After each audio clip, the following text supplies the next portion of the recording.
Live with CDP Sports Talk, a weekly sports and entertainment podcast sponsored by Barry Cullen Chevrolet. Live on YouTube, Facebook, Twitter, Twitch, and LinkedIn. And on audio via Apple Podcast, Google Podcast, Spotify, Anchor FM, iHeartRadio, Amazon Music, Radio Public, and TuneIn. Now, here's your host, Chris Palme.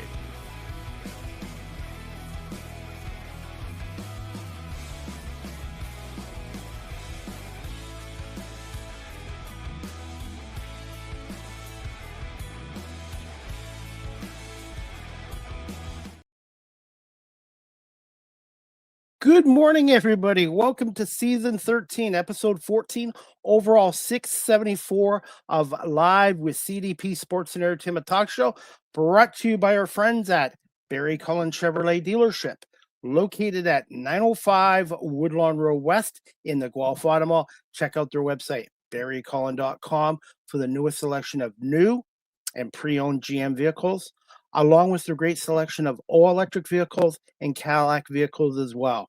You can call the dealership at 519-824-0210 and tell them Chris Palme sent you, or you can email them at info@barrycullen.com.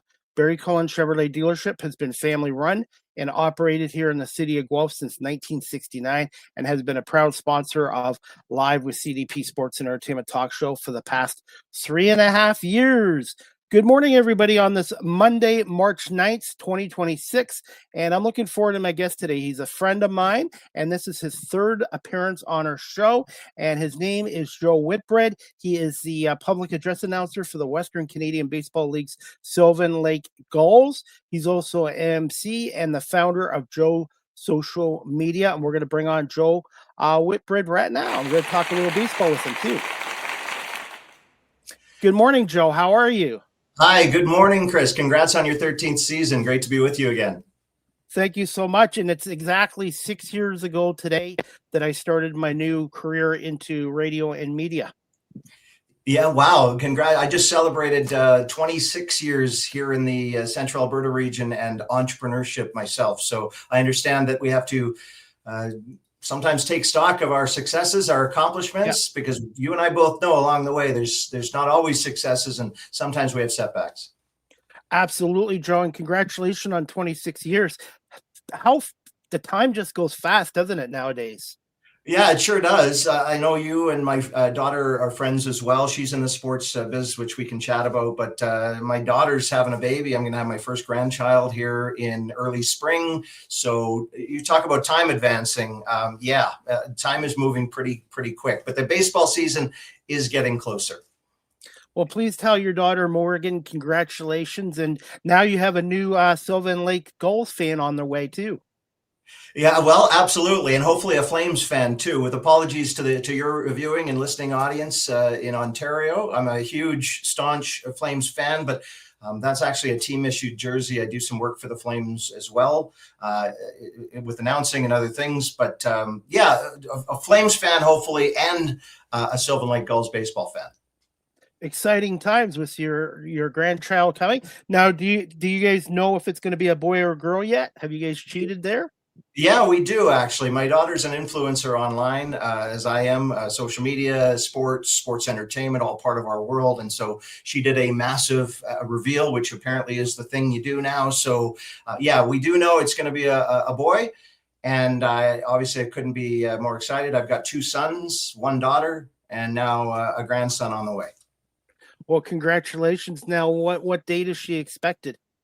One day before our home opener, to put it bluntly. So, our home opener for Gulls season is May 28th, and she'll be she's due. At least that's what the map of the calendar says is on May 27th. So, I'm really hoping, Chris, this baby is not overdue because we start our season with a homestand.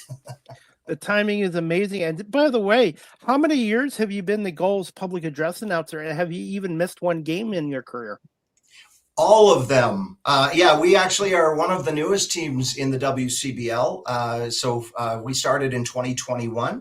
And to answer your question, I've never missed a game since inception. We play just under 40 home games a season.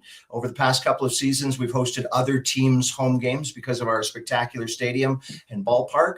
And we can get into the makeup of the WCBL, which is Saskatchewan and Alberta. There's some small market teams. We're considered a small market team, but because of our feeding area here in central Alberta, right near Red Deer, if you're looking for it, just in between Calgary and Edmonton, the Sylvan Lake Gulls also host other teams' home games on occasion because we can draw a fan base and really create some revenue for some of these ball clubs. But yeah, to answer your question, I've been at every single game since 2021, and that is all of them, every single game for the Sylvan Lake Gulls. By the way, I've had a number of professional public address announcers on my show, and there's one from the St. Louis Blues, Tom Cahoon. He hasn't missed a game since 1987, and I told Tom that is absolutely amazing, and it's just shows you how much these guys are passionate about what they're doing.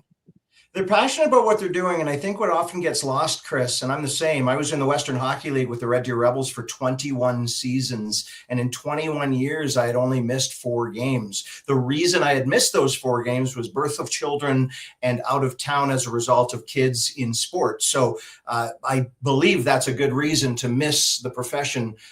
Certainly not pro, but Western Hockey League, part of the Canadian Hockey League, 21 seasons. So what's missed in a lot of this, this diligence and certainly passion is what's missing sometimes on their personal lives. The amount of people in our lives that have to contribute when we're missing from home life or kids' life or other things, as long as you provide and continue to be a demonstrative example for kids, for spouses, and you're still a good human, then I don't mind these professions that take you into professional sports leagues or even 2 weeks at the Olympics or the Paralympics that are on while we broadcast this show, as long as you're still providing. And I think I've done that in my career, and I really, really applaud those professionals who have been in their role for a very long time and never missed a game, provided they're a huge part of the home life and especially the raising of kids. By the way, since you were talking about junior hockey, the Memorial Cup will be in Guelph in 2027 as well. And hasn't been in Guelph in 25 years. So that is going to be a big deal for this area and how much money it will generate for the whole city and the area as well. Yeah, I was really fortunate to be a part of the 2016 Memorial Cup hosted in Red Deer. The London Knights ended up winning that Memorial Cup with Mitch Marner and some really superstar lineup. But I can tell you the Memorial Cup adds obviously an influx into a local economy. But much like a CFL Grey Cup, a host city, it really does bring an inspiring and energetic fan base from around the country. So I know that your fans and the leadership group in Guelph are really going to enjoy that tournament. They have done a fantastic job over the years. By the way, you mentioned the Calgary Flames. How excited?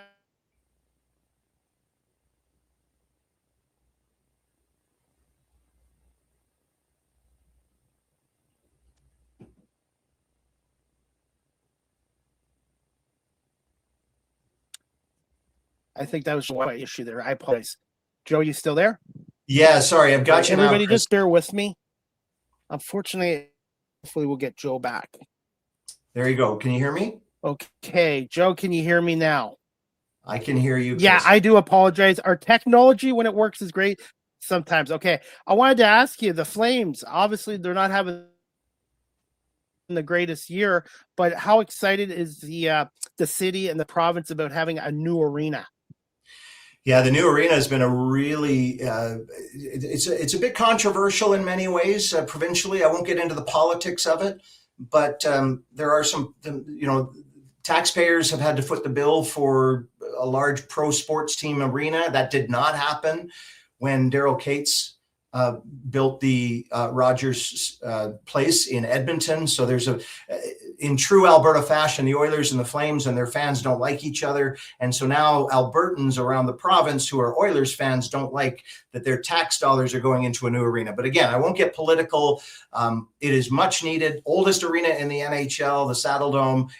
I go there quite often. It is old. It does not meet the standards like Detroit or Anaheim or New Jersey or Edmonton has. And so there's a huge excitement for Flames fans, but also for those who understand economic opportunity. And in Calgary, this new arena will bring on much, much more than hockey. It's going to bring on, global events, possibly Olympic bids, obviously World Cups and other things. So anyway, it's very exciting. Now, as for the Calgary Stampeders, I do some media coverage for the CFL and the Argonauts. Is there a chance the Stampeders could get a new stadium in the next few years as well? Because McMahon Stadium is kind of obsolete nowadays. Yeah, it's a bigger question for bigger and much more important people than me, but you're right. I know that there is a lot of pushback in our province for infrastructure builds that only seem to provide for private organizations, especially those in professional sport. You're right. McMahon Stadium is very old. It's part of the University of Calgary campus. It was built for and as a part of the '88 Olympics, just to put it in age perspective. And so you're right, that infrastructure needs improvement, especially in a CFL that requires better buildings, better fan entertainment, and all the rest. However, we live in an economy, both in this province and yours and others who are listening, where money doesn't grow on trees for us. And so why should it grow for professional athletes or those who are deemed to be professionals? So it's a difficult conversation and a difficult build.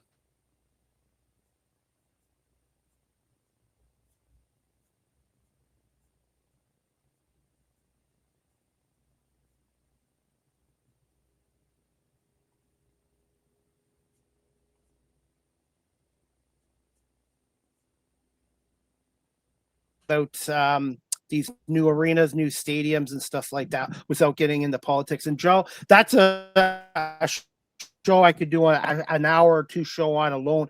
Why should taxpayers always have to pay for these billionaire stadiums as well? But sports now, it's a business too. And even in the Western Hockey League, the OHL, the Quebec Junior Hockey League, all these arenas now have to be brand new because these OHL teams, CHL teams, Western Hockey League teams, it's a business. It's huge business nowadays too. It's big business. And, for those who didn't get the memo, sports is now entertainment. And by the way, I don't say that in jest. There's many, many people that still believe sports is sports. And obviously the game on the field, the game on the ice is sport. But if you don't recognize from an insider's perspective, which I get the opportunity to be, that this is entertainment and entertainment equals engagement, no different than social media. You can post all you want, but if you don't have entertainment, information, learning, social media doesn't get engagement. And sports is the same. Your Jumbotron, your seat comfort, even things like cup holders, and of course championships drive ticket sales and revenue. And if you are a sports fan, which clearly you are if you listen to this show, you should start recognizing that your entertainment dollar, not your sports dollar, is what should be driving revenue for these clubs. And Joe, before we get into Joe's social media, every professional sports team now, even in junior hockey, every sports league has to have social media specialists because that is huge now, social media. If your team or franchise is not on social media, you're well behind in the game nowadays. Well, yeah, and this just simply comes down to where we consume things. I could say the exact same thing in 1952 about television coverage. Or radio coverage. Every sports team, when you or I grew up, anyone listening in Generation X and older, wanted to follow their team. That's the blanket statement, full stop. If you want to follow your team, then you have to be on the broadcast channels that allow you to do that. And we can all think back to Hockey Night in Canada when television became a thing. We put hockey on television. And you say a social media specialist, but what's often forgotten is many of these pro franchises have a social media team because content drives engagement, content drives reaction, content drives revenue. And revenue is bums and seats, merchandise sales, ticket sales, sponsorship and advertising, all driven by what you're seeing on a reel or a TikTok.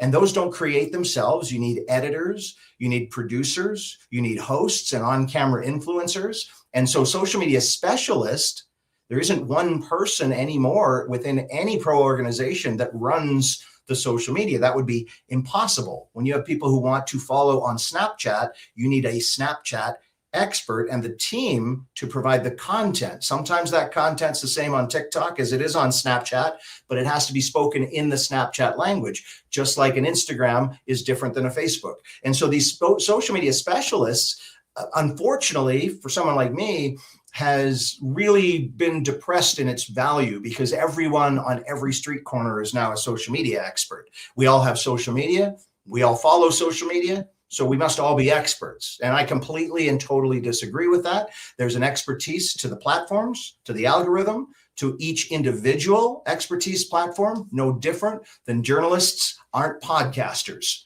Journalists who took schooling and professional advice and education in a career are not podcasters. With all due respect to someone who can buy a microphone and a camera online, we have to understand that people like you are in journalism. You are creating engagement and a story. And just like these professional sports teams, putting out a silly reel of players coming onto the ice saying what they ate for supper last night is fun, but it has a purpose. And that purpose is revenue generation, interest in the team, and the creation of profits in everything from merchandise to ticket sales. And how I got my sponsor, Barry Cullen Chevrolet dealership, to come on 3.5 years ago is because they like my work, but also the fact that I'm on 21 platforms, both video and audio, including TikTok. And I can also go into the dealership and cut promos there as well. And the fact I don't have a hat on today, but I wear 10 or more different hats doing this show, and social media is one of the biggest jobs there too, because the on-air stuff is the easiest part, but I need to download these shows onto my social media, reels and clips, and also promote my guests as well. I learned how to cut promos from TikTok. So you always hear the negative aspects of social media, but if you use it the right way, it can help you get into a new career. Yeah, absolutely. Social media is so far-reaching. We can't even talk about it in its entirety. What's really fascinating and almost sad is we have an entire generation lost. In the future, we'll know this, who weren't taught social media. And what I mean by that, I want to clarify: our generation, Generation X and older, we're on the cutting edge of digital devices, let alone social channels and the marketing that goes with them. And that means our generation, just like every other form of education, would teach the next generation. And unfortunately, we're going to be a generation behind because the next generation has had to learn it on their own simultaneous to Gen X. So we're going to be 2 generations behind in learning from demonstrative or people who actually understand. And again, this analogy can be stretched to any other form of education. When you learned math or sciences or anything post-secondary, you learned it from people typically older, more mature, and with lifetime experience. Social media had no lifetime experience. The people older than us couldn't teach it. And so very few of us are actually teaching a platform model. Instead, what we're seeing, and we can see this in the content that we consume, we can see that there's an actual live, on the fly version of what social media marketing has become. Unlike standard 30-second television commercials and radio commercials, unlike full page or quarter page ads in print, unlike bus benches, transit shelters, or billboards on the highway. Those traditional channels had teachings, and so advertising had a structure. Advertising has no structure anymore because it wasn't taught in the same structure. It's been rogue, and if someone thinks that a 3-minute video or a 33-second video is the way to get more views, accumulate response, and more importantly, get ROI for their business interests, then that's the way that we move forward. So it's a really fascinating time in marketing and advertising, but the content you're consuming, even right now, the content you're consuming is and should drive ROI for the brand that's producing it. And Joe, when I started this 6 years ago, my show was just strictly sports. But in the last few years, I've evolved, and it's still a sports show, but I also have diverse guests and topics. So I'm just trying to be as diverse as I can. And I think it's great because my other career in security, I had to learn how to talk, listen, and also deal with different situations. And I had to interview people from all walks of life. And that's what I love about this show. I think I've grown over the 6 years, but I've also become diverse. And this platform is welcoming to anyone that has a career or a story they'd like to share on this platform as well. Yeah, and that's very obvious in your shows. Remember also that people don't watch full shows. We don't have time, unfortunately, in our lives necessarily. And so it's the promos, it's the TikToks, it's the Instagrams, it's all of those promos you're cutting with Barry Cullen and others that allow you to earn a trust. Our brand is always on display until it's not. And when it's not, it's on display. And I've always loved to teach that in my high school or middle school learnings. We walk down the hall in high school or middle school, in many cases, either trying to hide or trying to impress. There's two kinds of kids in a school: trying to hide from reality and life.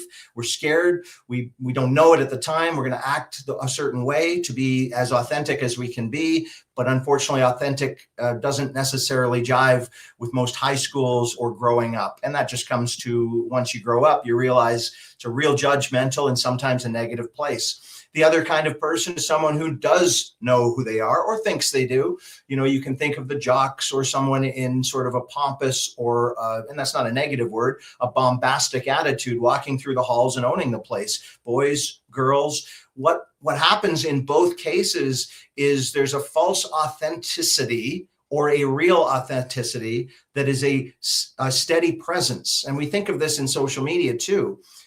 You are always on display for your brand until you're not. But when you're not, that's also your brand. Invisibility is a cloak that does not do anything for marketing and advertising. So if you think you need an opportunity, maybe a new job or climb the corporate ladder, or you want things, which, by the way, pro tip, everyone wants things. Everyone wants a better opportunity. Everyone wants a bigger paycheck. Everyone wants to earn and be and do their passionate job like you get to do every day, like I get to do every day. But if you want these things, social media can be your conduit to being the brand. Doesn't mean you're bombastic. It doesn't mean you are, nefarious in your authenticity. And it doesn't mean you're hiding or invisible. There's a steady balance of knowing who you are, being who you are, and telling us about it. And Joe, also being aware of trends. I've constantly, when I'm doing media work, I'll talk to the younger media and pick their brains about trends and what's going on. It was high school I speak to once a month as well. And I've also, Joe, learned YouTube Shorts and TikTok. I've learned that 30 seconds or even 15-second videos do more. So I've kind of got into the YouTube Shorts, the TikTok videos, the shorter content as well. So I basically, what I'm saying is I'm trying to keep ahead and stay in touch with today's trends as well. Yeah, and you can drive yourself crazy too, Chris, as you know, with keeping in touch with trends. I deal a lot in my business for the past 15 years with businesses who want to stay on top of the latest trend. You cannot, full stop, you cannot stay on top of the latest trend. And nobody also wants to see copycat content. Trends were started somewhere. So I'm a little bit of a different thinker on trends. I understand trending platforms and going where something's popular. That does make sense. The populist angle has been adopted by many a politician. We can think back to national campaigns, both here in Canada and in the United States, where, someone of major stature, goes to a youth platform. But there's also a cringe factor, as we all know, to the trend.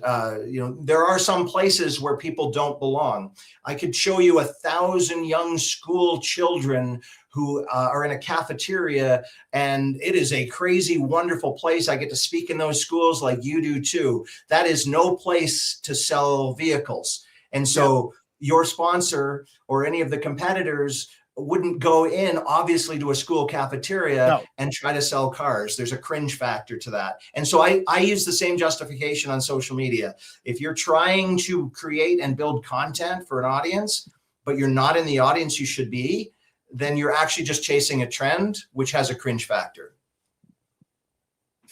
Totally agree with you, Joe. And I just try to be myself. When I'm on TikTok, YouTube, I just create my content and try to be myself. Because when you try to copycat other people people can see that through and through. Just like my shows. When I have my guests on, Joe, such as yourself or anyone else, I talk to my guests like we're at a coffee shop or we're at a mall or something like that. I don't try to be somebody that I'm not. And Eric Smith of the Raptors and Chuck Swirsky gave me the best advice. And I think their advice has kind of helped me over the years as well. Because when I first started this, Joe, 6 years ago, everything was scripted and everything. I wasn't very good, to be honest. And Eric Smith, Chuck Swirsky, and a number of guests that have come on have given me some like tips and some feedback. And I've kind of applied that and tried to improve myself, evolve over the years. And I still have a lot more learning and improving to do as well. Yeah, absolutely. Some of my things I do on a daily basis are a result of mentorship, leadership, and people who entrusted me with their advice. And I think we're better people professionally and personally when we take that advice. We live in a very divisive world right now where politically, obviously, we don't take the advice. In fact, the other side is our enemy. And I don't believe in that. There is something to be learned. Doesn't mean you have to change your opinion, but there's something to be learned by someone else's opinion, even as dastardly as you might think it is. We can also watch in that opinion an action. And so there's plenty to be learned here in broadcast, here in journalism, over my years on television, on radio, way before social media and digital existed, on things like stage presence for my public speaking, or even on camera presence, making eye contact with the camera, because the camera are your viewers right now. And many people are looking at their screen. But if I were looking at my screen right now, making eye contact with you on my screen, how does that feel right now to all of your viewers? I mean, I'm not looking at them, I'm looking at you, but my brain tells me I'm making eye contact with someone. Unfortunately, the someone is a little pinhole camera in my computer, just like on yours. So one of the greatest pieces of advice I learned is always make eye contact with the audience, but the audience doesn't exist on things like Zoom or Google Meets or any of these on-screen FaceTime channels. And so we have to look at the camera. And I learned that long ago, being on a Jumbotron to tens of thousands of people. Joe, when I was younger, I did not like public speaking. I was always the kid that would sit in the back of the classroom. Teachers would have to drag me in front of people, and I was not comfortable. But the last, I don't know, maybe not even 10 years, now I'm very comfortable being in front of a camera. Or like you said, when I'm speaking to high school students, I make sure I use eye contact and look at the entire room, not just have tunnel vision and look at one area as well. Yeah, and good news, Chris. You're exactly like everyone else. Spiders, snakes, and public speaking. And I say that with full respect. The people who grow up are not taught stage presence. They're not taught that the front of the room is a safe place. Instead, we're taught to sit at the back of the bus on a school bus. We're taught to sit at the back of the room because it's cooler. We all see and know all of these movies and now memes of the bad kids sitting at the back of the room, sending spitballs or notes up to the front. I'm the opposite. I always was, and I'm not going to apologize for that. I'd rather sit near or at the front so that I get the best rendition of my education. I'd rather sit at or at the front of the bus or the plane so that I can easily get off of the plane. These are pragmatic, but also really responsible decisions that, I get it, sometimes aren't considered cool when you're a kid. And here in broadcast, I have always been the one to reach out. If anyone asks me for a podcast appearance, whether they're a young person, a dignified leader in their broadcast, whether it's 100,000 episode, 15-year podcast, or it's someone just trying it out with their Amazon equipment. We don't say no because I provide you the opportunity with clicks and viewership, and obviously it benefits me and friendship, above all else.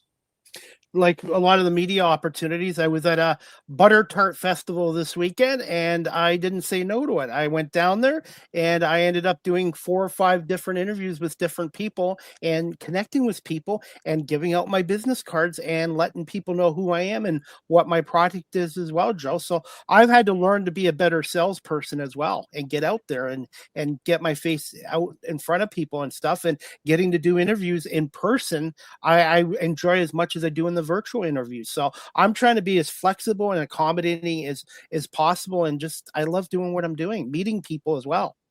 Yeah, good for you. And the best sales is marketing. Marketing oneself. And I don't care what anyone says. So many people, in fact, the vast majority of adults listening or watching this program would say they are very, very glad social media was not around as an adolescent or a teenager. And the reason they're saying that is because of the bad things or the semi-bad things, the bad choices that adolescents make.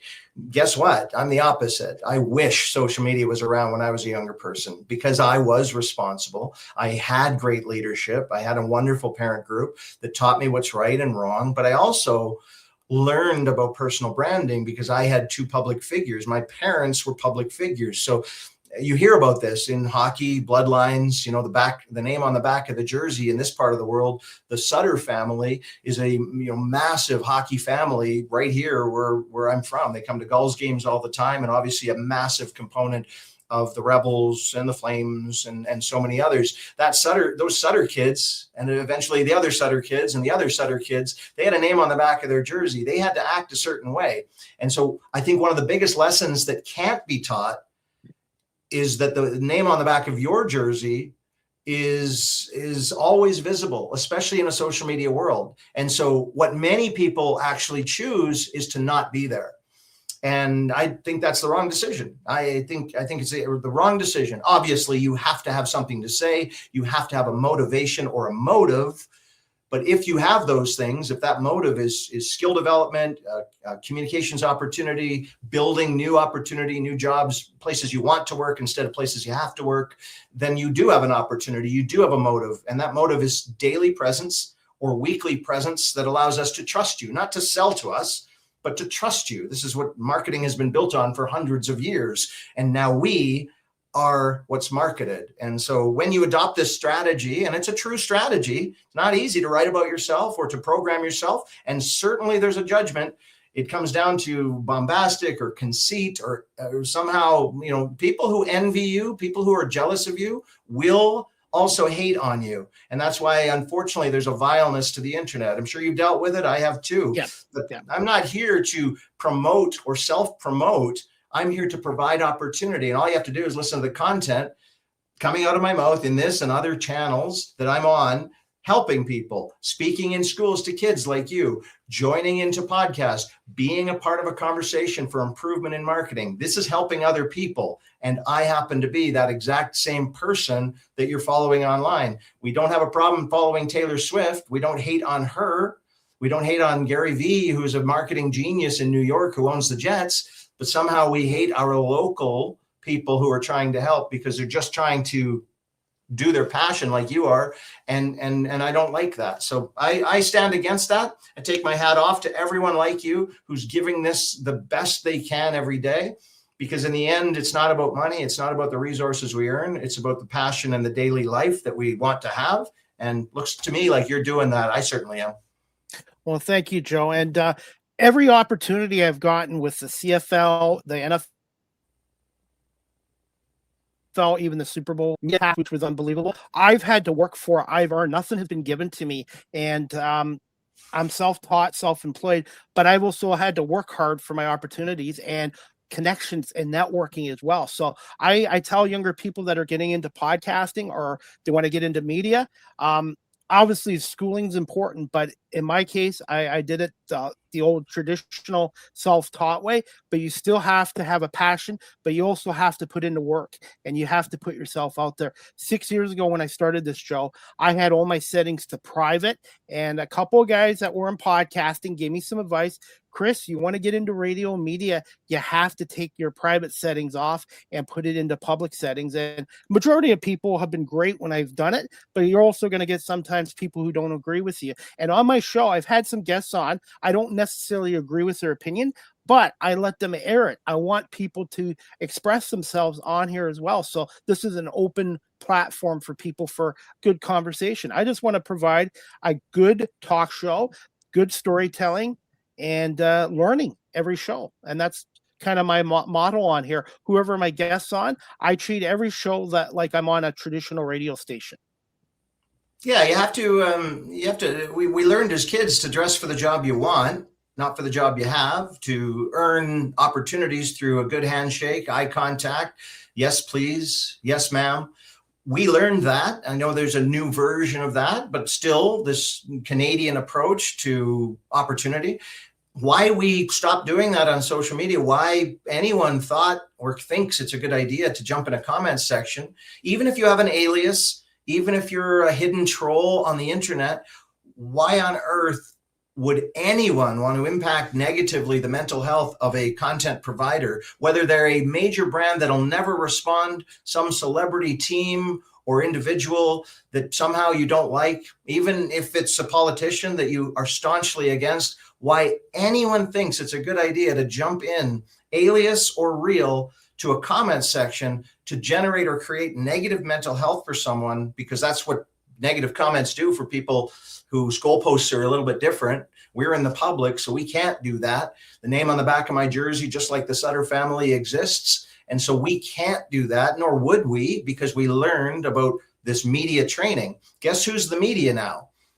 We're the media now, not just you and me, Chris, because we're on camera and people are consuming our content. We, anyone who has a phone in their pocket and a part of social media, which is almost everyone, you're a member of the media now. The only difference is you don't have media training. And that is a huge component. Imagine a world full of dentists without certification. Imagine a whole room full of doctors and nurses who just picked up a device, downloaded an app, and became a doctor. We would never imagine that. You have to go to schooling. You have to learn the craft. You have to take media training to be in public office or public life or on the radio, television, or a podcast. However, everyone has a phone. So we have a whole bunch of dentists practicing without a license. We have a whole bunch of people in media whose goalposts are completely different than all of ours. And frankly, it's not fair, because this is what creates the false and fake news. This is what creates AI slop on the internet. Because if you took media training, you'd recognize authenticity matters, not pretend, false, fake, or clickbait. Joe, one thing too, even though I'm self-taught, I also fact check everything I do. I try to be consistent and accurate. And also when I do pro sports teams, either with CFL, the NFL, or local teams, there's someone there that's been doing it longer than me and has more experience. I'm not afraid to ask some questions and pick their brains as well.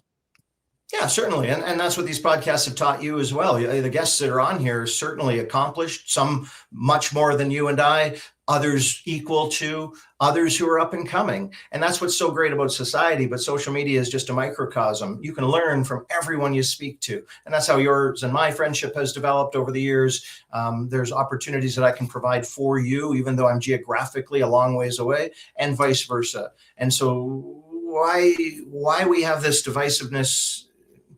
I mean, it's very frustrating to someone like me, an empath. I don't understand it, but I also kind of do, because people who are hurt or who have been hurt or who have experienced trauma, bullying, even deeper and darker, trauma, very typically want to react in a way that causes someone else to feel their pain.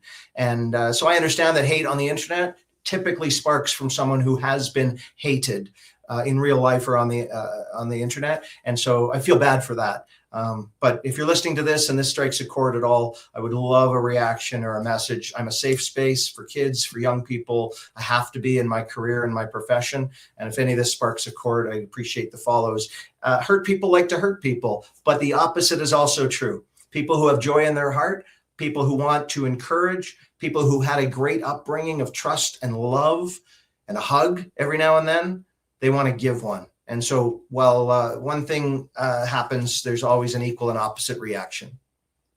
And Joe, I've done a lot of shows on bullying and harassment and various subjects. And I've had people at the end of the show actually come up to me and say, thank you so much. And it's just amazing that this platform and show has helped a few people. And I've had strangers come up to me in Toronto, come up and shake my hand and tell me how much they like my show and my media work. And it just makes me feel good. I'm not doing it to get a pat in the back, but it's just impacting other people's lives. And that's another reason why I do this, because I want my show to maybe reach out to people who need to hear things or to learn about stuff, and I'm just very lucky here. Well, I'm very grateful to be a guest on that show because I'm providing the content in this particular show, and there'll be someone else providing a different form of content in a different show. So I'm really grateful to be a part of something like this. Joe, can you just tell us a little bit about the latest with Joe's social media? Sure. Joe Social Media was started in 2012 in our province of Alberta, where I'm speaking to you from. It was the very first social media agency. I know that might sound weird, but almost 15 years ago, there was no agencies in charge of being the conduit to Facebook or the Meta platforms. Instagram barely existed. TikTok did not exist. Snapchat was a channel on the internal that wasn't doing marketing. There were no geofences or marketing opportunities for businesses. So I started something a long time ago. When I think about it, I always use the comparison of dog years. Any of your pet owners, your dog owners, recognize that their dog in human years is much older. We call them 12, but dogs age much faster. Social media is the same. Almost 15 years in social media doesn't even sound a lot when you've got major fast food or restaurant or retail chains celebrating 100 years. But this has only been around for this long. And when I say this has been around, social media as an industry has been around this long, but there's new platforms evolving every year. And so the social media psychology component, social media marketing, which is very vastly different, obviously, than traditional media, I started in this province. I was the first one to put my neck out. So Joe Social Media has done an incredible job at 3 different areas. Obviously, in social media management, there are so many people who have a phone, sign up for an account, they've got an Instagram or a Facebook, but they would admit they don't know how to use it. Sure, they can put out a post. Anyone can put out a post or take a picture, but how to actually use it strategically to generate a response.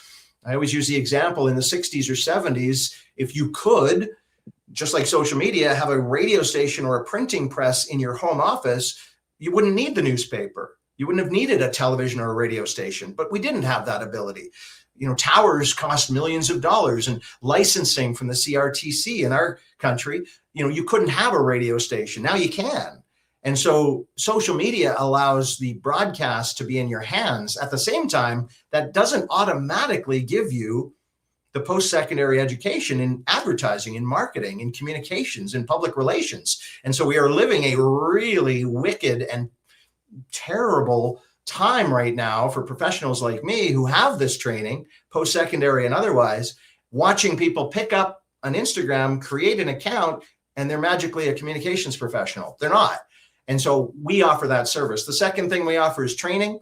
If you can't hire someone to do it, no different than hiring a radio station or someone to build a billboard, which is the traditional way of advertising. You would never design your own billboard if you didn't have graphic design talents. You would never take your own photographs if you didn't have photography talents, or edit your own video if you didn't have editing or videography talents. Now, everyone seems to have these talents. So we can teach you these talents as well, and help you create a strategy. And then the third thing we do is public speaking. I'm traveling about 2.5 hours north to speak in an elementary school. There's one a week at this time in the spring, and moving towards June, teaching kids about proper device etiquette, online performance, where it matters to their brand that they don't know they'll have yet, why thinking about being a good citizen online is really, really important in grade 9 and 10, because grade 12 does happen.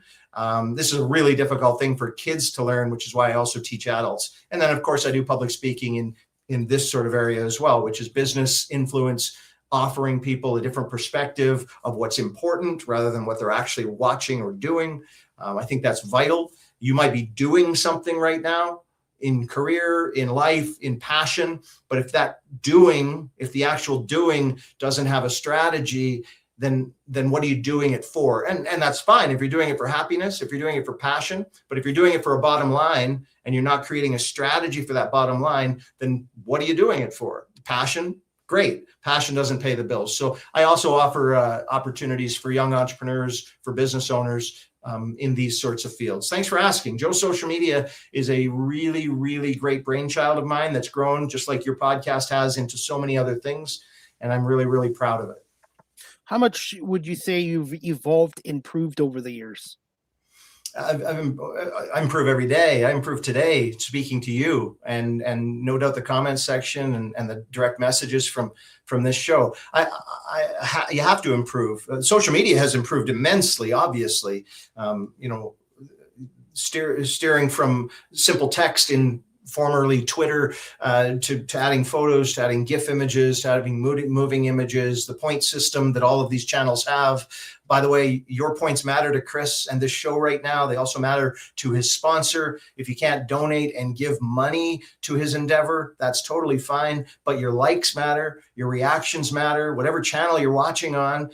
A follow matters to him and to me. These are our not monetary, they're not monetary, but they're free for you to give, and they matter. So improving is what I do, but helping others improve is what I love.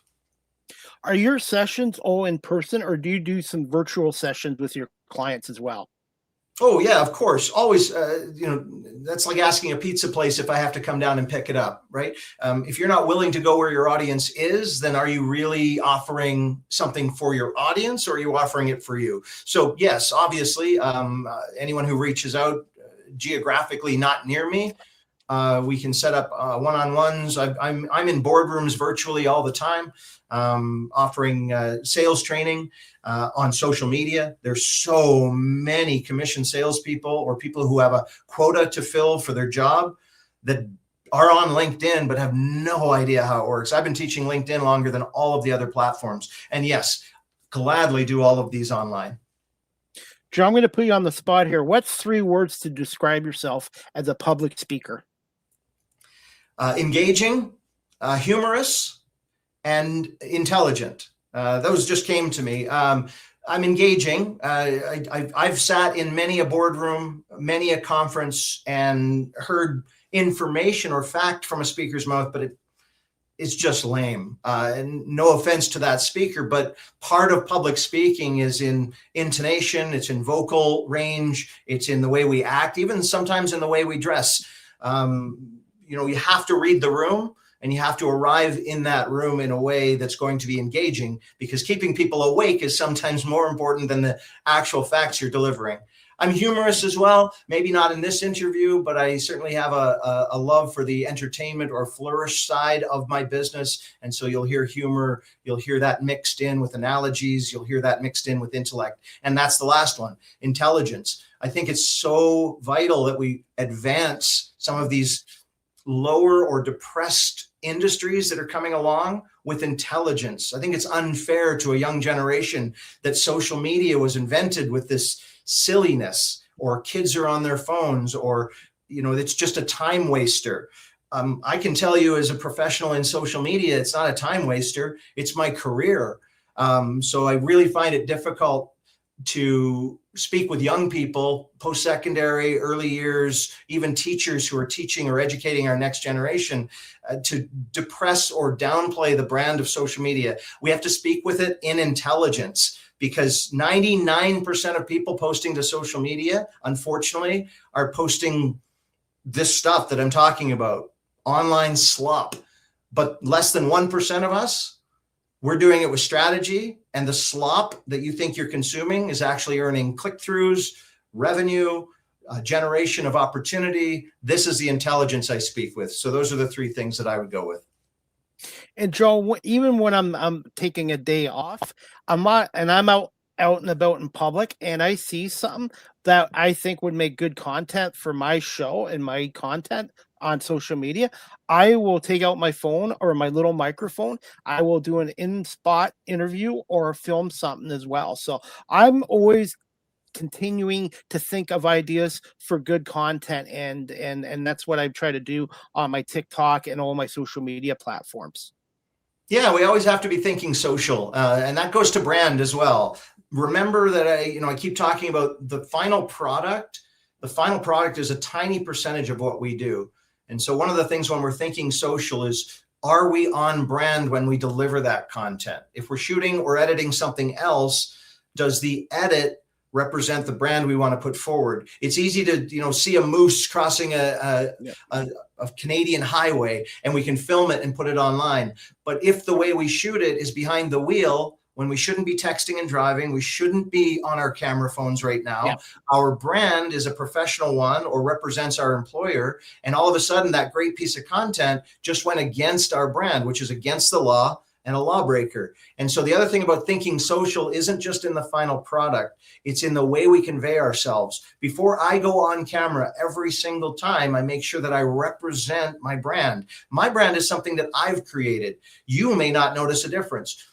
But I do. And over time, through drip content, through steady and consistent strategy, you should see the same person that you can learn to trust. And this is one of the key elements in personal branding that I teach in school, but also to professionals. We see a lawyer dressed a certain way. We see a money manager or a mortgage professional driving a certain vehicle. These, unfortunately, are stereotypes, but those stereotypes actually perpetuate a reality.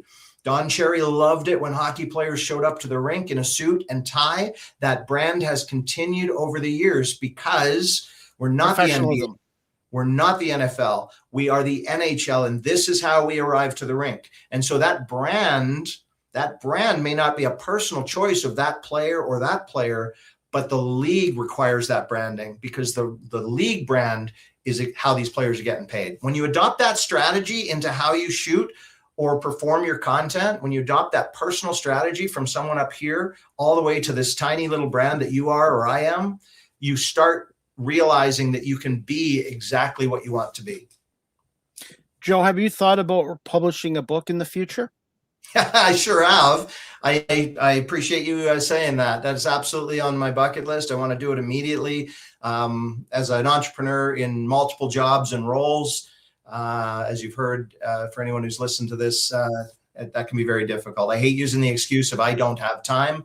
I have to find time, and I appreciate that you'd even ask. Yes, I would love to publish a book. There's a book or two in me.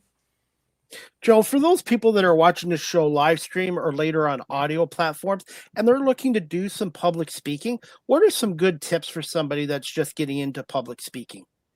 Well, the great thing, I love that question. One of the, a teenager trying to get a job, we've always, how do you get experience if you don't have a job? And how do you get a job if you don't have experience, right? We all learned that as young people, and it's fair.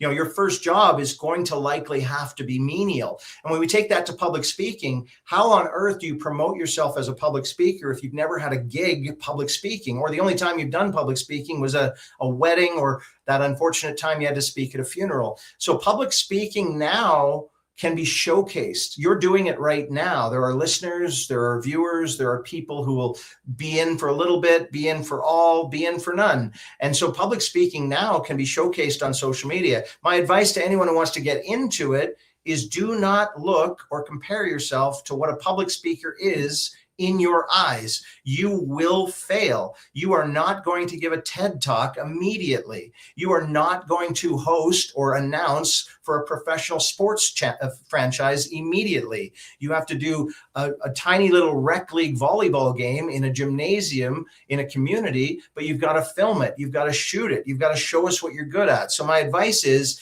document, showcase, and work your way up. I can think back to that red paper clip, trade up meme that happened and blew up the internet a few years ago. You start with a red paper clip, and all of a sudden you own a $500,000 home. You have to, in public speaking and any other job, you have to start with a red paper clip. You are nothing until you're something. If you believe in yourself and you have confidence, you can be something. But don't jump from the red paper clip to the large $500,000 home. Jump from the red paper clip to a pen, to Post-it notes, to a new easy leather chair if you want. You've got to climb that ladder, and you do not get it for free. You've said that in this show. You do not get it for free. You have to put in the work. And that's something else, Joe. When I first started doing this show 6 years ago, my shows were solo. I was doing my shows on my own. And then when I felt comfortable and confident enough, I started getting guests, and then guests. I've now had shows where I've had 4, 5, 6 guests on my show. I've had to gradually build myself up, just like with my public speaking opportunities right now. I'm just doing, but that's giving me a valuable experience, and people don't realize, even though it's volunteer work that I'm doing, I'm getting skills out of it. And too many people think, well, if I'm not getting paid for it, what's the point of doing it? But getting volunteering, internships, getting opportunities eventually will get you paid in the end at some point. It's just the skills and the experience are huge. Yeah, my personal mantra: do what you love what you do, don't work for money. I've said it for years and years and years. Do what you love what you do, don't work for money. Anyone who tries to work for money will often find themselves in disappointment. Obviously, we all have to have a paycheck. Obviously, you can't just do what you love what you do, and exist in a world that charges you money. So I want to be very clear. This is a figurative, but a very important piece of advice. Do what you love means when you're doing something, you're doing it with some passion, some energy, and some engagement into the thing. Loving what you do is very different. We have to love what we do. How many times can we think of those chores, those things in this world, paying our taxes? If you don't love what you do, that's going to happen. But in general, if you do what you love and love what you do, the money will follow, because you're actually getting the fulfillment. We have to stop chasing money as a culture and a society.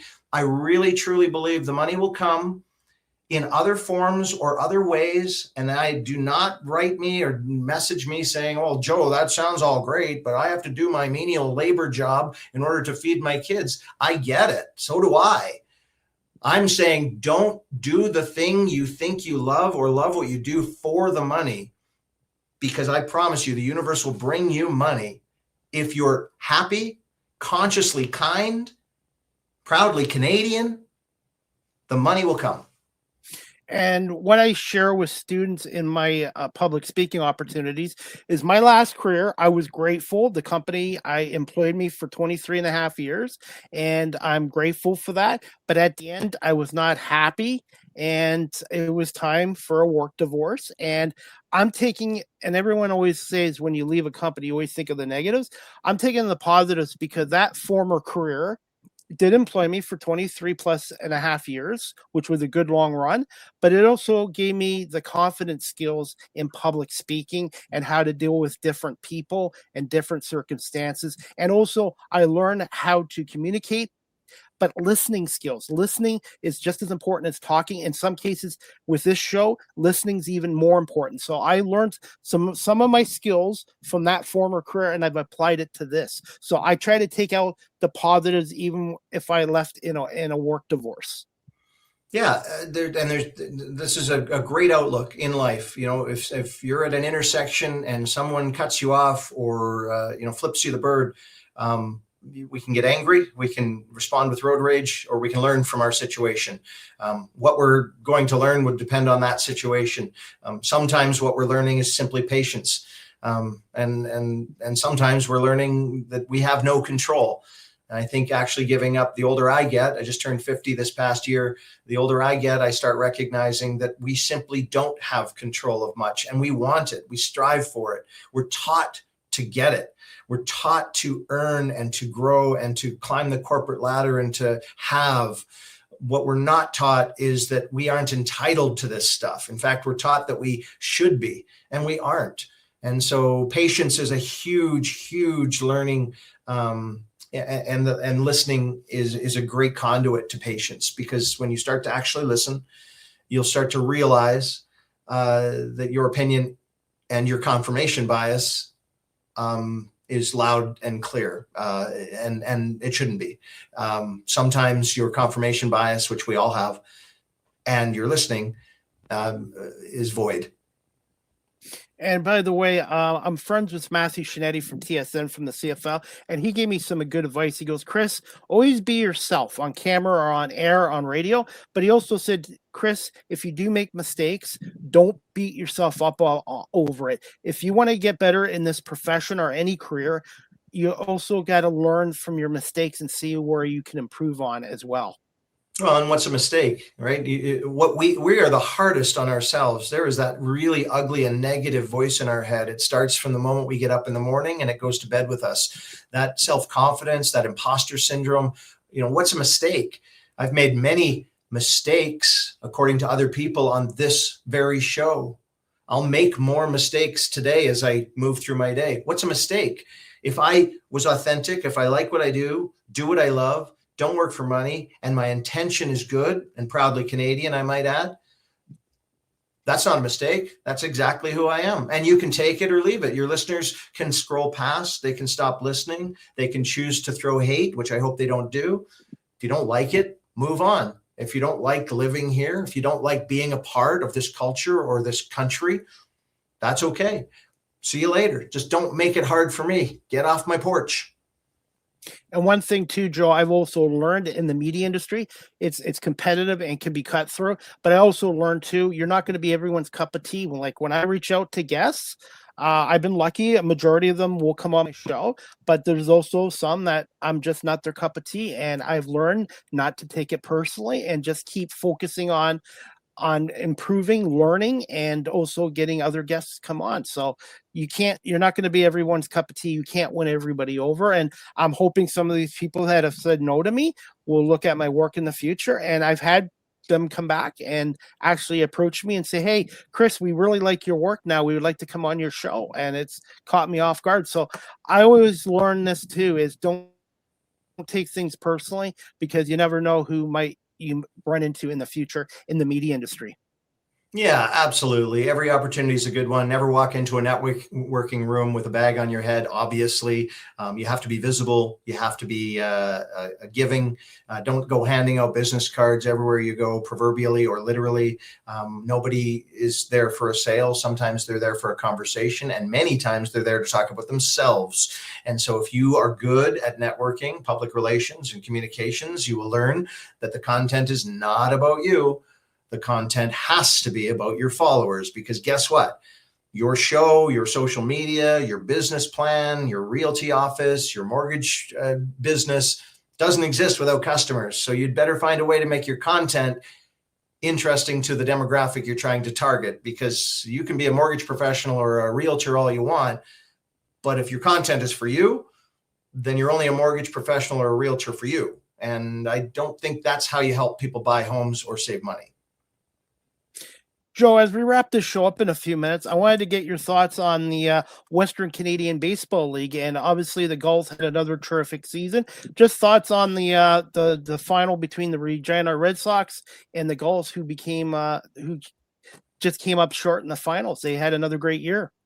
Yeah, for those of you who don't know, we're a collegiate baseball league in Canada. About 75, maybe 70% of our players are typically from the States. They come up in summer, keep their arms warm, hit the ball. It's a wood bat league, really, really great league. Hats off to the Regina Red Sox. Hadn't won for a number of years. Sylvan Lake Gulls still trying to find that elusive championship, made a huge stride this year, getting past one of our divisional foes to make it to the final. We were within 1 out of the championship, which was devastating. It's been a year of devastation for Canadian hockey, baseball fans, the Blue Jays in Game 7, Team Canada, the silver medal, and if here at home, obviously the Oilers with back-to-back losses. Not a fan, but I can feel for those guys and their fans. And then, of course, our Sylvan Lake Gulls. We made it all the way to the end. We were up 1 game. Then we were up 2 games with a chance to close it.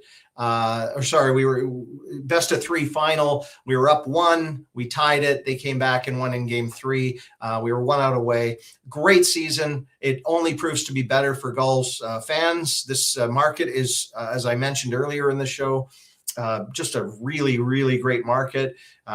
Second in attendance in the league, which is incredible. For those of you who don't know, Sylvan Lake is a tiny bedroom community. It's kind of your holiday town, much like Niagara. So it's a place where people come to experience summer and be by the lake, but not a large market for people. So a huge feeder, to fill the stands every night in a holiday town is pretty incredible. So if you want to look it up, sylvanlakegulls.com, really great, good merch too. But we really enjoy bringing it to fans, and we're looking for that elusive championship in 2026. Just shows you how hard it is to win a championship in any sport these days. It really is, and credit to our leadership group, credit to the club owners. It is about the fans.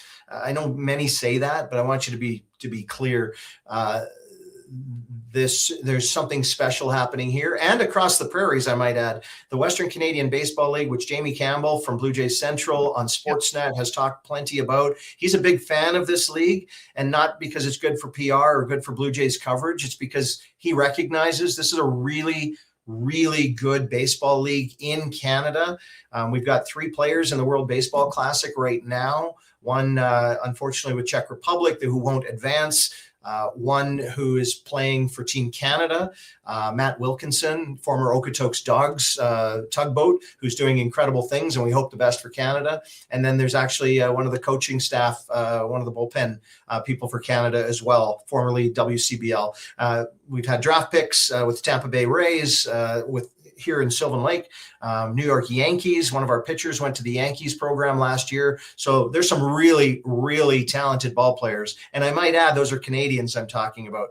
Canadian-born players playing in a very high percentage U.S. league in Canada, but getting drafted to the majors. So we're pretty stoked about that, to be honest.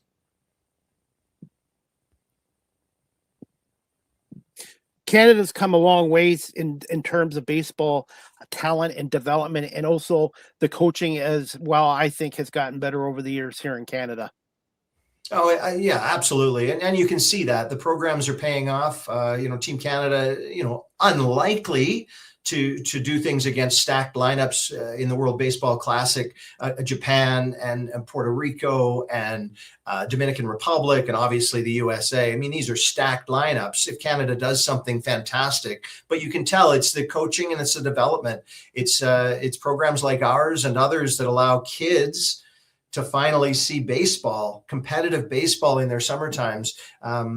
And that didn't happen when I grew up. There were baseball towns over on this side of the country, in Trail, BC, in Lethbridge, in Medicine Hat, closer to the border where the sun shines a little longer and the days are warmer. But now we're watching baseball develop in so many other communities in the north of our provinces and across our country. And so when you have that, you have grassroots learning, you have baseball that becomes a part of our culture. Obviously, when the Blue Jays win and other major brands start celebrating the game, no different than tennis and golf, when we have success in our games, then kids and young people, especially young girls, are starting to play baseball more than ever. And I celebrate that. By the way, women's sports have come a long ways as well, especially with the Professional Women's Hockey League. And also now there's a Professional Women's Baseball League starting up this summer as well. Yeah, and it's not lost on me that marketing is a huge part of that. We're talking marketing on this program because of my marketing background. We're also talking sports, but we've talked about the entertainment of sports. And I will always reiterate, girls and women in sport is finally getting attention because it's being marketed. It was an absolute travesty, and that's coming from a white privileged male that always could see someone that looked like me on television. So marginalized groups, young women and females, are finally seeing programs where they can go, oh, that looks like me. I can do that too. And so while we're talking sports and we're talking about marginalized groups and we're talking about sort of these political motivated talking points, I want to be very clear. The world is built on marketed realities, on the presence that we're taught to see. And many of that is nefarious. Much of that is false or fake. Much of that is steering or spin. But what we're talking about is showcasing marginalized groups who can finally look at a television or online content and say, that looks like me. Hey, mom. Hey, dad. I want to be able to do that too, because I saw it at the Olympics or the Paralympics, or I saw it on Major League Baseball, or I saw it on the NHL or the PWHL. I think it's so vital that marketing is a part of the conversation. Without marketing, many of your opinions wouldn't even exist. You've been marketed to think that way. You just have to have the ability to be staunch against the confirmation bias. Could you see in the future, in the next few years, being a Western Canadian Baseball League for women starting up in the next 5 years? I don't want to put a time on it. There has to be talent, and there has to be you have to focus on the competition. So the reason the WCBL does well, no different than the Western Hockey League or the NCAA does well, is because they are at the top of their game. One of the best places to play major junior hockey in order to make it to the NHL is either in the Western League, the QMJHL, or in the OHL. That has been proven time and time again because the most draft picks from those leagues go there. And so the same has to be said about any league that might spark up for women. Where is the best place for women right now to play? And the answer, unfortunately, isn't in Western Canada or anywhere in Canada. It's in collegiate leagues in the States. So in order to say we'd get a league or want to develop a league, you need a number of things to fall into place, not the least of which is the opportunity, because they're not coming here just to play for fans in Sylvan Lake or Saskatoon. They're coming here to improve their opportunity to get to the next level. And right now that doesn't exist. The other thing that has to fall into place is owners. Baseball and sports is business. And so it's all nice and wonderful to say, let's have a women's league in Canada, but an ownership group has to fill seats to build a stadium. And stadiums aren't cheap anymore, especially with tariffs and other, ridiculous things that are happening. So no, do I honestly think there's going to be a women's league in Western Canada? No, not in the next 5 years, maybe even not in the next 10 years. Do I think we need one? 100%. But me wanting to need one versus finding 12 teams, maybe 10 at minimum, I don't think you can have one with 8 or 6 or 4 and take it seriously. That's going to take some major development, infrastructure, stadiums, and civic engagement. And right now, unfortunately, unless there's millionaires watching, billionaires potentially, I don't see that happening because someone's got to buy the opportunity to get these women to Canada. As for the Western Canadian Baseball League, would you like to see expansion in the future? And would you like to see more regular season games and maybe longer playoff series going forward? Yeah, yes and no. The last point is a tough one. Remember that we're a Canadian Collegiate Baseball League and that these players have contracts and school opportunities almost immediately in August. Many of our players have to report mid-August, which is actually right during our finals. And that's unfair, and our fans don't understand that, but those of us who work in baseball do. So sometimes you'll get 2 teams in the Western Canadian Baseball League final, and they've been decimated in the bullpen or by their lineups because they have to report to Texas A&M or the university in some university in California like the next day. And so longer playoff series will be very, very difficult because, playing in Canada is wonderful for all of our Canadian fans, but this is not their goal. Their goal is to play in the major leagues. Their goal is to go to these schools, to earn their degrees, to earn their opportunities in schooling, but also to make it to the next level. When it comes to expansion, I have a yes and no. Obviously, it sounds great. We have 12 teams in our league right now. It sounds wonderful to maybe someday have 20 or 30, but you also have a watered down talent pool. And so expansion is a very, very, and you have a have not and haves. This happens at the major level, by the way. There's the New York Yankees. They're a have club. And then there's the Pittsburgh Pirates or the Milwaukee Brewers. No disrespect to those clubs. They're just not the New York Yankees, right? In the NHL, you have the Toronto Maple Leafs, and then you have, the Utah Mammoth. So there's a huge, there's this disparity between top and bottom at the highest level. So you can imagine in our league, it's not fair for these major centers to have a team and then these minor tiny farm communities in Saskatchewan to be able to compete at the same dollar value or even experience level, because cup holders are expensive and so are jumbotrons, and not every little farm community can afford that. So I don't think it's a great idea to talk about expansion, to talk about extending, to talk about mimicking or matching major leagues, but at the same time we have to recognize what we are. And a small intercollegiate summer league for players trying to make it to the next level is what we are. So let's keep it that way until we're strong enough to grow. Joe, as we wrap up this show, thoughts on Canada and the World Classic Baseball. Obviously, they lost last night 4-3 to Panama, and they're now 1-1. So, just thoughts on them and Ernie Wett managing this team. Yeah, first of all, I love that. Being a true blue Canadian, which I've mentioned here many times, I love that that the A's were so prominent. And what I mean by that is EHA. They say we say A lot. Well, if you're watching Canada against Panama, CANADAPANAMA, Panama and Canada have a lot of A's, eh?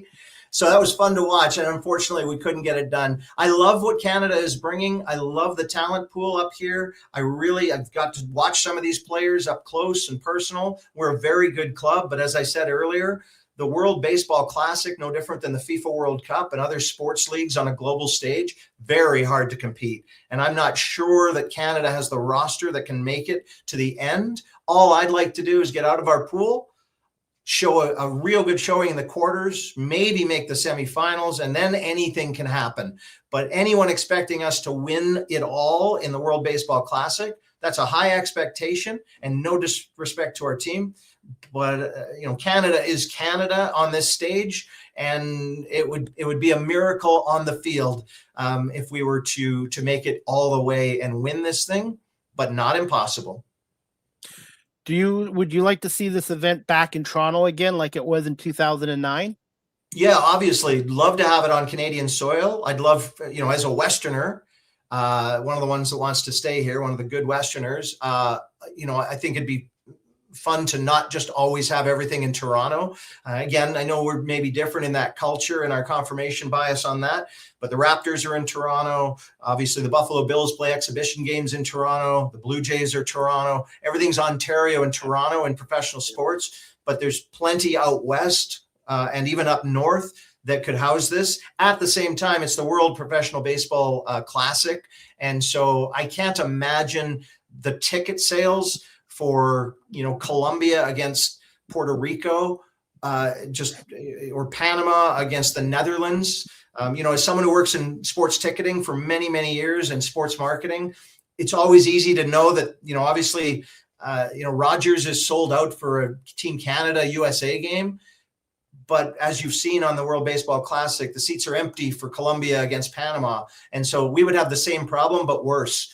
And so when it comes down to money and engagement, would I host it in Canada as a brand choice? No, I simply wouldn't because it's not hockey, and that's not fair as a baseball fan. But if you're thinking money, and you should be, I wouldn't host it in Canada. No. And we only have one minor league baseball team left in Canada, and that's the Vancouver Canadians. It would be nice to see Edmonton get a team again, Calgary get a team again. I really do feel minor league baseball teams, it would be nice to see them come back to Canada. We have one in Ottawa, the Ottawa Lynx. It would be nice to see more teams in Canada. Yeah, it would. The only problem, Chris, is I don't know when you step outside at the end of October near Halloween. I know when I step outside, it's really, really cold, and we can't afford in domed stadiums at a AAA level. And I'm not making it only about weather, but this is one of those things. Again, it would be nice, but our climate is not conducive to outdoor baseball in October. Unfortunately, it's that I wish it were different. But the Calgary Cannons, the Edmonton Trappers, the Ottawa Lynx, these professional teams very likely, not completely, went south for two reasons. The money I'm talking about, because baseball has already shifted its focus to hockey by October when the playoffs happen and the postseason happens in baseball. And then, of course, the weather. So again, wonderful on paper to say we need more pro, baseball. There's a reason we just simply don't have it unless billionaires want to build indoor domed stadiums where roofs open for AAA baseball. I'm going to guess those aren't going to get a lot of taxpayer votes in most towns across our nation. Yeah, because I've been lucky enough to do some independent freelance media coverage of the Buffalo Bisons, and they start their home schedule in Buffalo at the end of March. And I used to tell them, are you guys crazy with Buffalo weather? But the last couple of years, they've gotten away with it, and they usually end up their season by the end of September with AAA baseball.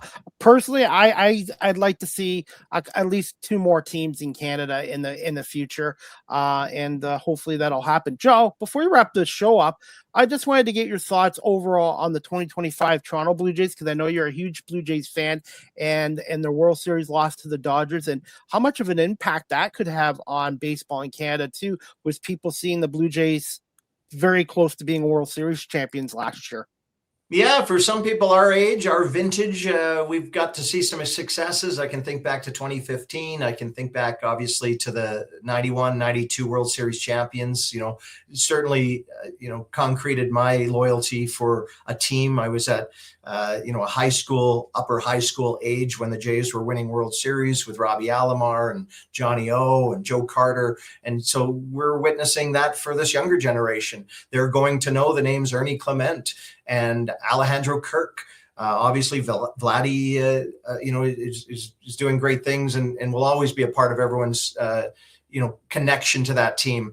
But all we have to do is look in the past to see the future. All we have to do is realize what made us a fan of the team or teams that we like. And many times it's in the relationships we have with the players, the superstars, or a big game that had some influence on us. And what the Jays run did for baseball is no different than what tennis is doing with Canadian superstars on the world stage, with the Australian Open, with the Canadian Open, obviously with the US Open and Olympics. Canadians are doing new and better things, both the male and the female side in tennis. We're doing great things in golf. We're doing great things in basketball. And of course, we're doing great things on the ball field now too. And so, yeah, it's going to vastly improve enrollment. We've already seen that. Baseball Canada is already talking about a surge in baseball enrollment right now in the spring, whereas soccer, lacrosse, inline, and other sports, obviously, they come and they go. When there's a superstar or there's a run, a playoff run or a postseason run, then we see a flux. So we're going to see a huge influx. And we know this is true because in 2015, when the Blue Jays, went unfortunately all the way to the ALCS and lost to the Texas Rangers, we saw that influx. Right now, those kids are 11 years old. That's from the baby standpoint. But if you consider that the 5-year-olds in 2015, they're now 16 years old. So right now you're going to watch, U16, U20 baseball that are in Canada this summer in your local community. Those kids are a product of the 2015, Superman catch by Kevin Pillar. Those fans are a product of Jose Bautista's bat flip. Those players. So it's really important to think of it. You and I age every year, but in 2015, the Jays did this amazing thing. We now have 16, 17, and 18-year-olds who are the reason they're playing baseball because of that thing. And so I also encourage you to look ahead 20 years from right now. 20 years from right now, those 5-year-olds, those 6-year-olds that were pretending they were, Vladdy Jr. in dad's and mom's living room, they're going to be our next generation of ball players. And by the way, doing some freelance independent coverage of the Buffalo Bisons, I interviewed a lot of these guys down in Buffalo when they're in Toronto, and they're good guys too. And that's the thing, Joe. Being in media too, you get to interview athletes. You get to see another side to them that the fans don't get to see as well. And I've been very fortunate in my opportunities. Oh, totally. And I envy that. On your side of the country, unlike mine, there's much more professional sports opportunity. You're just a hop, skip, and a jump, provided they'll let us in and be kind to us, to some major and great U.S. Sports cities. Personally, and I don't mind sharing it on your show, I'm not going down there. I have no interest in going down there. I don't feel welcome or safe there. But that's notwithstanding, and that's no disrespect, by the way, to your viewers or listeners who are from the U.S. or who cheer for those teams. I just don't feel safe. And when I don't feel safe, I don't want to go. Not to make it political, but I am envious of your side of the country because you have these opportunities. I can think of times when I would have gone down to Minnesota to watch a Twins game or a Wild game, or over to Detroit to watch the Red Wings or the Tigers. I mean, we don't have that here. Our closest major league city is Seattle, which is a long way away. Obviously, NFL cities and other things similar. So yeah, there's a few different different versions of the Western side than the Eastern side when it comes to professional sport. Joe, I also had to give up some opportunities too because of my political views right now, and I'm just lucky a number of the teams across in the States understand. So with our technology, I can still do some freelance media coverage of the teams doing it remotely as well. I have not been over there in a year right now, and I do miss my family and my friends and the sports teams, but I made a decision that's best for me too. And I know I had people criticize me for not going to Super Bowl 60. I'm very appreciative of the National Football League, and it's quite an honor. But I made a decision that was best for me. And sometimes in business, in any career you're in, you have to make difficult decisions, and I had to make one for myself. Yeah, absolutely. And you use political. I understand the industry, or from the outside perspective, it looks political. I don't consider it political at all to feel unsafe or attacked as a sovereign nation. So while that does fall under the news headline or thumbnail on YouTube for politics, if I don't feel safe somewhere, I'm not going to go there. Same reason I don't travel to North Korea, and that is not a direct comparison, but as an analogy, I don't travel to North Korea because I don't feel safe there. And right now, I don't feel safe as a Canadian traveling across the border. And until that changes, I won't be back. Absolutely. Hey, Joe, I wanted to get your quick thoughts. Do you feel the Jays can still be contenders this year without Bo Bichette, who signed with the New York Mets? Yeah, I do. I think there's a winning culture that Schneider has created, and I think that does play a role as someone who's been behind the scenes in locker rooms, dressing rooms, clubhouses, both in hockey and in sports in general, but in baseball. You do have to have a winning culture, and that culture still exists in Toronto. And I know that sounds maybe a little far-fetched to some people who are simply armchair quarterbacks or armchair sports viewers. But once you're in the game, and many of your viewers and listeners have been, you start realizing that there is a believability when the winning culture is in a room. It also dissipates really fast, we're witnessing that with the Toronto Maple Leafs. We're witnessing that potentially with the Edmonton Oilers. This isn't me piling on. This is me, being real. There are teams that go through their ebbs and flows. And right now there's a winning culture in Toronto. There is a winning culture in Edmonton.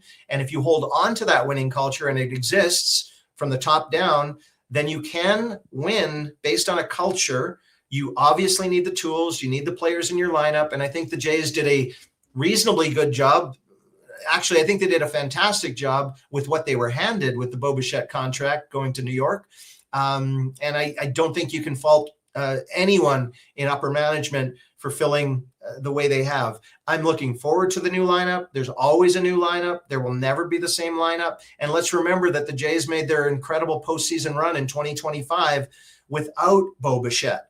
And so I think it's also really important, other than the final, other than Game 7, I think it's important to realize that we do have a lot of power in the lineup, a really good pitching staff, and a winning culture. And I think that can bring success, but the window is closing. Just look at my Philadelphia Eagles. A year ago, they dominated the city and winning Super Bowl 59, and everybody was talking the Eagles are going to repeat. They're going to be a dynasty. And this year they got put out in the first round by San Francisco at home in Philly, a team they should have beat. So I tell fans every year is different. There's no guarantees you're going to have the same season as the year before. I do think the Blue Jays are set up for success, but it's a long season and many things can happen. But I do think they have the culture there to be competitive again this year. Yeah, I agree with you. I think the winning culture is there. The lineup still is strong. I think we're going to see some new breakout favorites. Ernie Clement comes to mind.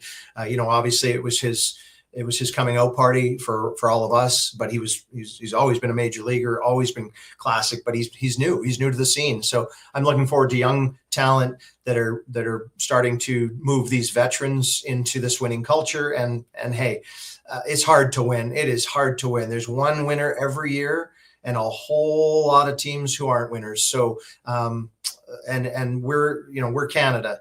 We're not supposed to be there, even though it's an American and a predominantly non-Canadian roster. We're not supposed to win. So that gives us even more drive to try to win. I want to give a shout out to the Buffalo Bisons. The Blue Jays have a great farm system, and you got to give them credit. And Casey Candell, who's a former Montreal Expo, does a great job down in Buffalo getting these guys prepared. Because when I saw Ernie Clements and Addison Barger down there, I wasn't sure they'd be major leaguers. And sure enough, a lot of those guys like Davis Schneider, they all came from the Buffalo AAA Buffalo Bison. So I want to give them a shout out. They are a first class organization, and that's where it starts, is through the farm system, developing players. And I think the Blue Jays have done a better job of that lately, especially the Buffalo Bisons.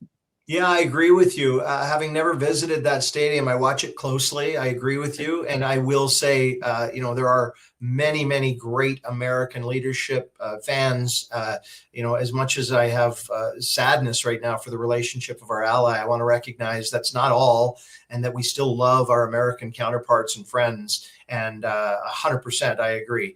I love that organization. They're very, very clearly pro development, grassroots, and the feeder system, and what a difficult place for any feeder team to be. Right when you have the best team in your own league, you have to feed it up the chain and fill your own spots. So that can be very, very difficult for those teams, and I recognize and empathize with that. Hey, Joe, as we wrap up the show, what's a fun fact about yourself or the province of Alberta, which I'm going to get out there one day? My nephew was just out in BC, and he drove out from here to BC and came through Alberta. So that's my goal, is to get out there one day to Western Canada, specifically Alberta too. Yeah, remember that Alberta is the home of, the Banff National Park. A lot of the players that play in our league will bring their parents. If they come up from Texas or Kansas or Nevada, they'll come. And if we happen to have an opportunity, even a day trip, you can go see the most magnificent part of Canada, in my opinion, and that's Banff National Park, Jasper. These are all in our backyard. A lot of people think of Alberta as a prairie, province, and certainly we are, but don't get lost in the stereotype of the flatlands of Saskatchewan or Manitoba. With all respect, due respect to those amazing provinces, Alberta has both. We've got some flatlands, the foothills, and then the monstrous and amazing Rocky Mountains that are in our backyard. And so I think a lot of people think of Alberta very differently. Obviously, Alberta has a negative brand on a national frame in many cases. We are a have province. And so in this province, there's a lot of people that don't want to give away any more of their resources or opportunity. I'm not of that ilk. I believe that giving, as you've witnessed in this podcast and anything on my social. So we have a real fractured existence right now. I don't, you're asking what's something unique. I really would encourage anyone who's never been here like you to not judge us for the brand that is represented. And that goes for everything. If we judged Canada based on its brand, you'd think there'd be a Beaver, a Moose, and a Tim Hortons on every corner. Good point. If you live here, that's not true, except for the Tim Hortons part. But the same exists for provinces. Over here, there's negative views of Eastern provinces. I know people like you in Eastern provinces. That's not negative. Those are the views that are perpetuated by marketing. There is a culture that many of you probably think of British Columbia or coastal communities like Halifax or Victoria. Those are stereotypes you've created in your mind until you visit them. Same as Alberta, same as Saskatchewan. Not everyone in Saskatchewan is a farmer. Not everyone in Northwest Territories wears a winter coat 365 days a year. These are stereotypes that we perpetuate, and Alberta has plenty of them. Some deserve it and many not. So I would encourage all of us Canadians, very specifically, not to judge Alberta like Texas North or Florida North or some political view you've been taught or told to think. Just like I won't do that for you as well. Because if I were to believe everything I learned of Ontario, I would judge you for being the center of the universe and everything revolves around you. But that is not true. We are one country, we are one nation, and we are all Canadian. And Canadians welcome other cultures and people with kindness when it's reciprocated.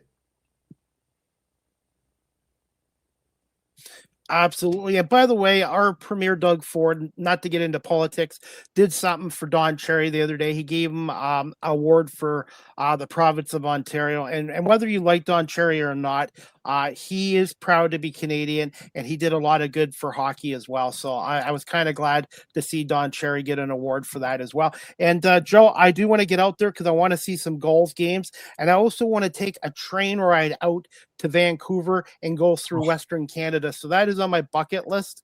And I do want to get out there, and I want to meet you and your daughter Morgan one day and your grandson and see a couple of golf games as well. I want to support Canada more. I've been to the States more than my own country, and I want to change that in the next couple of years. And I need to get a golf hat too. That's a nice hat. There's so much to see out here, just like there is out there. And I would love to host you and anyone you bring along. There's just, there's always a place to stay for you. We can make it affordable for you. You just say the word, Chris, and we'll take care of you. Thank you so much, Joe. And as we wrap up the show, this is a new segment. It's called Ask the Host CDP a Question. Do you have a question to put me on the hot seat as we wrap this up? Yeah, I do. Chris, are you into collectibles, memorabilia? And if so, what's your most prized possession? Autographed merchandise, jersey, cards, any of that? Yes, I have a ton of sports memorabilia. I'm running out of room. I would say right now, a Steve Yzerman signed puck, a Steve Yzerman rookie card. But I would say two of my cherished possessions, a Scotty Bowman autographed Red Wings card and a Vladimir Konstantinov card. He signed a card for me before his not fatal, but his serious car accident after their 97 Cup. So I would say Vladimir Konstantinov signed card, Scotty Bowman, and also just being able to meet some of these athletes as well and get to interview them like Matt Dunnican and Damon Allen. So I've been very, very fortunate and very lucky. My sports collection, unfortunately, my nephew doesn't really have an interest in it. So I'm going to have to figure out one day who I should give it to. But some of my baseball stuff, I can donate it to the Canadian Baseball Hall of Fame. And if you ever get to Ontario, Joe, you should check out the Canadian Baseball Hall of Fame in St. Mary's, Ontario. It's our version of Cooperstown here in Ontario. And Scott Crawford is one of the nicest guys you'll ever meet. And I should put you in touch with him and Lindsay Earle as well. And they have a nice collection of Hall of Fame stuff there as well. And they're proud of Canadian baseball and the history of our game there as well. Oh, I really love that. Yeah, I follow your stuff online. Would love to get out there. Obviously, I love baseball. I love Canadian baseball. And thanks for sharing about your memorabilia. It sounds like quite the collection. By the way, last year, Lloyd Moseby was at the Baseball Hall of Fame when they were putting Jose Batista in it. And I met Lloyd Moseby as an 8-year-old child when I lived in the Toronto area. And my dad had a picture of me and Lloyd at Exhibition Stadium. Well, 45 years later, I brought that picture with me and I was able to meet Lloyd and say, "Hey, Lloyd, look, it's me from 45 years later." And he thought it was great. And I was able to talk to Lloyd Moseby, who was one of my childhood idols, and Jose Batista. So I've been very fortunate.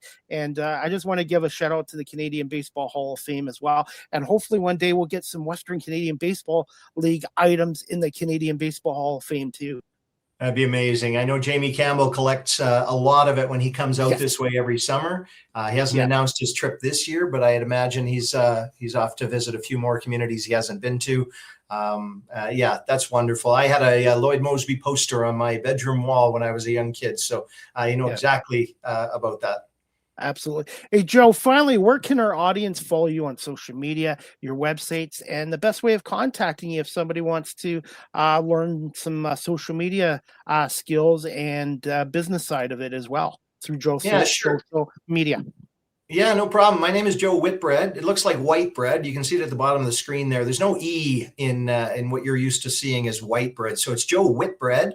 And I'm Joe Whitbread everywhere, actually. At Joe Whitbread is where you can find me. LinkedIn, Instagram, Facebook, TikTok, Snapchat, if you want to snap me, although there's other, more appropriate channels, X. And then I'm on the new Canadian channels as well. I think putting our money where our mouth is really important. And in this case, no money at all.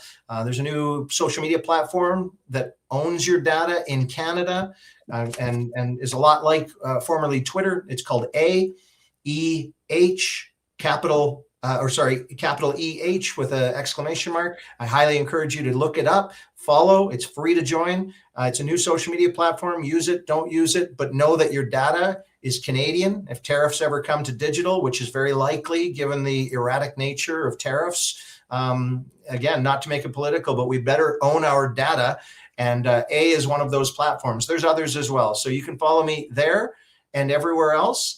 And I offer reciprocal kindness. And I keep saying that, but it's really important. If you're kind to me, I'm kind to you. If I'm kind to you, then you got to be kind to me. And that goes both ways. But kindness has to be reciprocal. And that's what being Canadian is all about. And kindness is free too.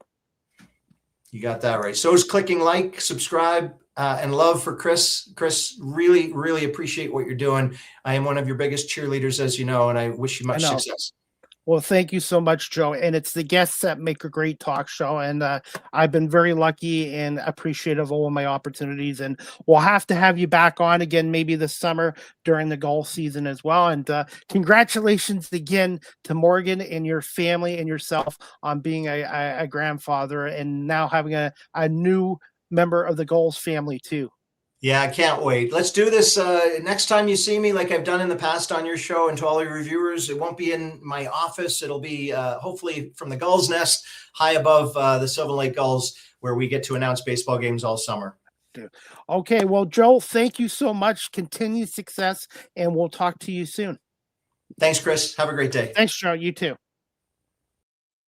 All right, everyone, that wraps up season 13, episode 14, overall 674 of Live with CDP Sports and Entertainment Talk Show, brought to you by our friends at Barry Cullen Chevrolet Dealership here in Guelph. And as we wrap up the show, guys, right now at Barry Cullen Chevrolet, the federal EV rebate is back. You can get up to $5,000 off your purchase of your new Chevy EV. More details are available at Barry Cullen Chevrolet Dealership, located at 905 Woodlawn Road West in the Guelph Auto Mall. You can call the dealership at 519-824-0210 and tell them Chris Palme sent you, or you can email them at info@barrycullen.com.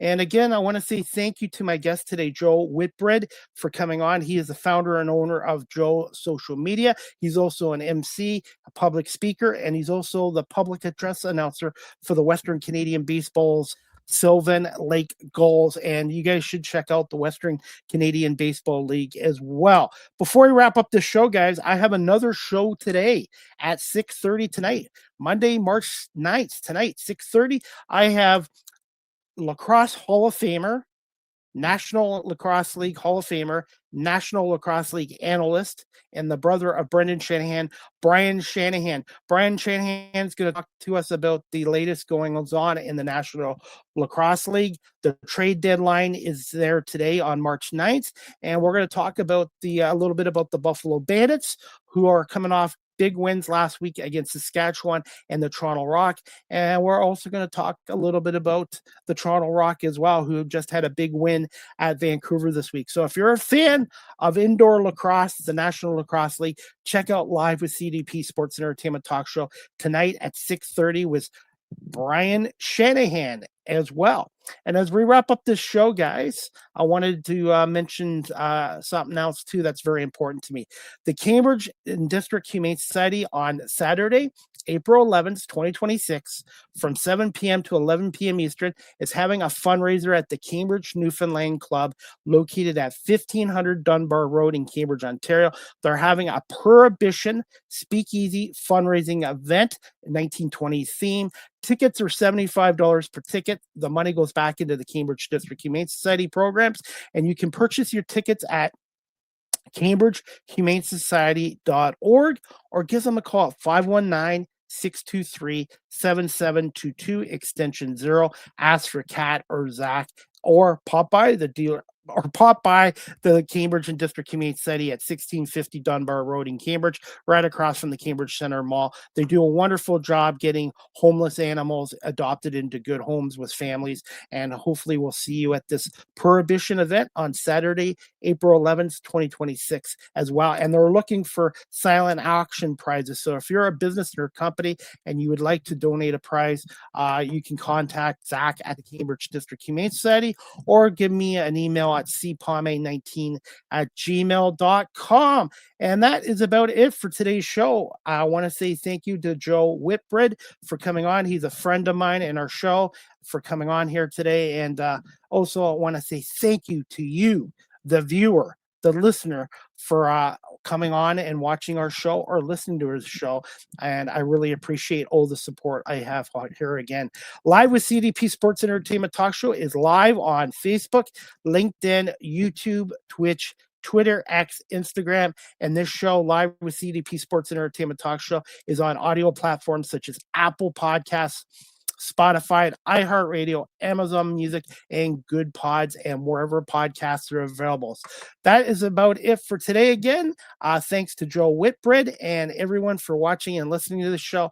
And make sure you tune into Live with CDP Sports and Entertainment Talk Show tonight, 6:30, with Brian Shanahan as we talk National Lacrosse League action. Have a great afternoon. Have a great afternoon, everybody. And again, thank you, everyone, for watching and listening to this show, brought to you by the folks at Barry Cullen Chevrolet dealership here in Guelph.